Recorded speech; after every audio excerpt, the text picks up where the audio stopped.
Amendée par 22 avenants, la Convention de 2012 était devenue illisible. Pour la FSPF, il fallait clarifier les relations avec l'assurance maladie et réécrire complètement le texte. L'enjeu pour le syndicat était également que la nouvelle convention permette à la profession d'entrer dans une nouvelle ère, celle de la prévention. C'est chose faite. Signé le 9 mars 2022 par les deux syndicats d'officinaux, l'assurance maladie et l'UNOCAM, ce contrat qui organise les relations entre les pharmaciens titulaires d'officine et l'organisme payeur pour les 5 années à venir accroît ainsi les missions des pharmaciens. Oui, mais quelle mission? Prévention, accompagnement des patients, soins de premier recours, mais aussi une meilleure implication pour améliorer le bon usage des produits de santé.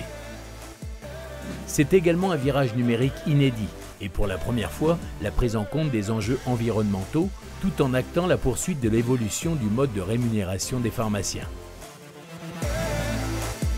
Entrée en vigueur le 7 mai dernier, la nouvelle convention se met en place étape par étape.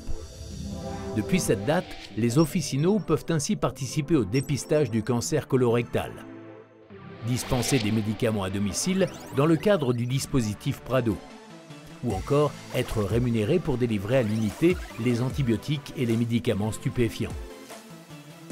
Le principe du pharmacien correspondant dans les zones à faible densité médicale est lui aussi opérationnel, tout comme la ROSP, bon usage des produits de santé, qui prévoit notamment une prime pour l'auto-évaluation annuelle de sa démarche qualité.